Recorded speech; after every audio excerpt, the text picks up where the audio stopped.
जी बच्चों, next question जो हम करने जा रहे हैं वो है 16.4 की जो स्टेटमेंट है, a circuit contains an iron core inductor, a switch and a DC source voltage in series. The switch is closed and after an interval reopened. Explain why a spark jumps across the switch contacts. जी बच्चों, कहा गया है कि हमारे पास एक circuit है, series के अंदर जो है हमने उस सर्किट के साथ जोड़ी हुई है एक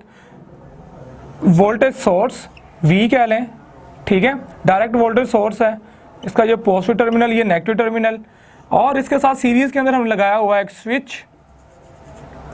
ये स्विच S कह लें, और इसके सीरीज में हमने लगाया हुआ है एक इंडक्टर, आयरन कोर इंडक्टर, और ये सर्किट कर दिया हमने कंप्लीट। सर्किट को कंप्लीट करने के जैसे ही हम स्विच को क्लोज करेंगे वो कहता है जब हम स्विच को क्लोज करते हैं, ठीक है, तो क्या होता है कि इसमें से करंट गुजरना शुरू हो जाएगा। आई करंट जो है बच्चों इसमें से गुजर गया जैसे ही मैंने स्विच को क्लोज करना है, और करंट ने जब इसमें से गुजरना है तो इसके अराउंड में पहले करंट जीरो था, जैसे ही मैक्सिमम होना शुरू हो जाना है तो इसने एज अ टेम्परेरी मैग्नेट के तौर पे बन जाना है इस इंडक्टर ने। तो इस इंडक्टर में मैग्नेटिक फील्ड डेवलप होगी, उस मैग्नेटिक फील्ड की वजह से मैग्नेटिक फील्ड एनर्जी जो है आपके पास UM कह लें उसे आप, ठीक है, वो प्रोड्यूस होगी, वो होगी 1/2 Li²। L जो है उसकी इंडक्टेंस है, ठीक है, तो ये जो है आपके पास एनर्जी जो है ये स्टोर हो जाएगी इस इंडक्टर के अंदर, ठीक है। जैसे ही सर्किट जो है कंप्लीट होगा इसमें से करंट गुजरना शुरू हो जाएगा। अब होगा क्या, जैसे ही मैं स्विच को क्या करूंगा, रीओपन करूंगा, इस स्विच को दोबारा फिर मैं खोलूंगा तो क्या होना है, करंट ने डिक्रीज होना है रैंडमली, ठीक है,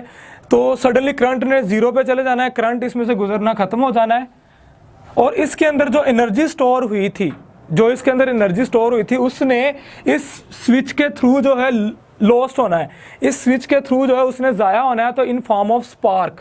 तो यहाँ पे आपको जैसे ही आप जो है उसको क्लोज यानी स्विच को ओपन करते हो, ठीक है, जैसे री ओपन करते हो, पहले ओपन था, क्लोज किया, करंट गुजरना शुरू हुआ, मैग्नेटिक फील्ड पैदा हुई, मैग्नेटिक फील्ड की वजह से इस इंडक्टर के कोर के अंदर जो है जो एनर्जी डेवलप होनी है, एनर्जी स्टोर होनी है इस इंडक्टर के क्रॉस जो है, वो उसके कोर के अंदर एनर्जी जो है, ये एनर्जी जो इसके अंदर स्टोर हुई है, जैसे ही मैंने स्विच को दोबारा रीओपन करना है, ठीक है, तो उस एनर्जी ने वेस्ट होना है इस स्विच के around through switch in form of spark, ठीक है। और ये ऐसे होता है, जैसे आप रीओपन करते हैं, आप देख भी सकते हैं कि घर में आप स्विच लगाते हैं, निकालते हैं, तो वो एनर्जी जो है हल्का सा स्पार्क आपको नजर आता है, वो जो स्पार्क होता है वो एनर्जी होती है एक्चुअली जो स्टोर हुई होती है उस इंडक्टर के अंदर, हमारे जो सीरीज सर्किट है ये, तो वो energy in form of spark जो है थ्रू द स्विच S जो है वो वेस्ट होगी, ठीक है। नेक्स्ट क्वेश्चन जो है वो है 16.5, वो देख लेते हैं। आप इसको अपनी वर्डिंग में यूज कर सकते हो, when we close the switch circuit complete, current will start to flow through the circuit and across the inductor develop magnetic field, okay, that magnetic field store energy inside the core of the inductor which is equal to UM is equal to 1/2 Li², and when we reopen the circuit that energy is stored into the core of the inductor, yes, into the core of the inductor will lost in form of spark, okay। So next question जो है वो है 16.5। 16.5 की जो statement है, how does doubling the frequency affect the reactance of an inductor and a capacitor. जी, उसने कहा है कि अगर हम फ्रीक्वेंसी डबल कर देते हैं, जो रिएक्टेंस होती है कैपेसिटर की और जो इंडक्टेंस होती है इंडक्टर की, ठीक है, ये दोनों की जो रिएक्टेंस है, अब इसकी रिएक्टेंस जो इंडक्टर की उसको ये कहेंगे, इस पर क्या फ़र्क पड़ेगा, और जो कैपेसिटर की रिएक्टेंस है उस पर क्या फ़र्क पड़ेगा, ठीक है। If frequency is equal to 2f, ठीक है, अगर 2 टाइम फ्रीक्वेंसी कर देते हैं देन जो है इसकी इंडक्टर की इंडक्टेंस और रिएक्टेंस, दोनों को रिएक्टेंस भी कह सकते हैं, दोनों की रिएक्टेंस पे क्या फ़र्क पड़ेगा, ठीक है। इसको ना मैं थोड़ा गलत लिख दिया है, इसको x कह लें, w तो फ्रीक्वेंसी होती है एक्चुअली, ये एक्चुअली रिएक्टेंस है, वो फ्रीक्वेंसी थी, एंगुलर फ्रीक्वेंसी। सो फार्मूला हमारे पास इंडक्टेंस के लिए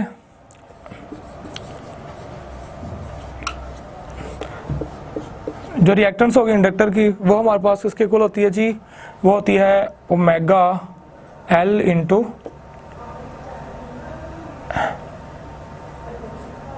omega L into L. Yes, ये वाला फार्मूला हमने पढ़ा था, ओमेगा एल इंटू एल वाला जी। ये हमारे पास ये होती है किसकी, ये नीचे एल लगाना भी है तो लगा लें, नहीं तो यहाँ पे भी लिख सकते हैं, यहाँ भी लिख, इसके सबस्क्रिप्ट में एल जो है रिप्रेजेंट करता है कि उसकी फ्रीक्वेंसी है, ये रहने से चले, ये उसकी इंडक्टेंस है और ये इसकी एंगुलर फ्रीक्वेंसी है। अब अगर इसको फ्रीक्वेंसी की एंगुलर फ्रीक्वेंसी को अगर हम जो एंगुलर वेलोसिटी है उसकी एक्चुअली इसको लिख दें, अगर हम इस तरह 2 पाई एफ इंटू एल, तो बच्चों अगर हम यहाँ पे इसको ऐसे कर लो, f की जगह पे 2f पुट करें, ये आ जाएगी 2f इंटू एल। तो इसको मज़ीद अगर सॉल्व करें तो ये आती है 2 time of 2 pi F into L. यहाँ इसको आप लिख लेते हैं ऐसे, ये दोबारा फिर ओमेगा हो जाएगा,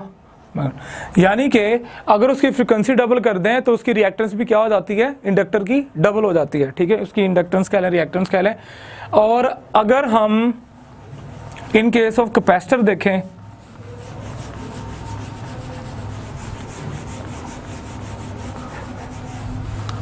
जी कैपेसिटर की फॉर्म, कैपेसिटर की रिएक्टेंस है हमारे पास एक्स सी, वो क्या होती है 1 over omega into capacitance C, ठीक है। अब उसी तरह हमने ओमेगा की जगह पे जो है एंगुलर फ्रीक्वेंसी 2 पाई एफ इंटू सी। अब एफ जो है हमारे पास 2 पाई इंटू 2 एफ डैश या एफ कह लें आप इसे, तो ये इक्वल आ जाती है हमारे पास 1 ओवर 2 पाई एफ इंटू सी। तो बच्चों ये दोबारा फिर वही चीज़ बन जाती है, लेकिन साथ में 2 आ जाता है, तो इसको हम लिख सकते हैं ऐसे ओमेगा इंटू सी, यानी 1 ओवर 2 ओमेगा सी, यानी कि हमारे पास ओरिजिनल का क्या रह जाती है, हाफ रह जाती है, ठीक है। सो हम ये कह सकते हैं the reactance of the capacitor will be halved if we doubling the frequency. अगर आप उसकी जो सोर्स पीछे से आ रहा है, जो एसी वोल्टेज आ रहा है आपका, ठीक है, उसको अगर उसकी फ्रीक्वेंसी अगर हम अक्रॉस द कैपेसिटर जो है वो डबल कर देते हैं तो उसकी रिएक्टेंस क्या हो जाती है, हाफ हो जाती है, ठीक है। तो इस तरह जो है आपने इस न्यूमेरिकल को सॉल्व करना है। ये क्वेश्चन भी है, न्यूमेरिकल टाइप ही है, ठीक है।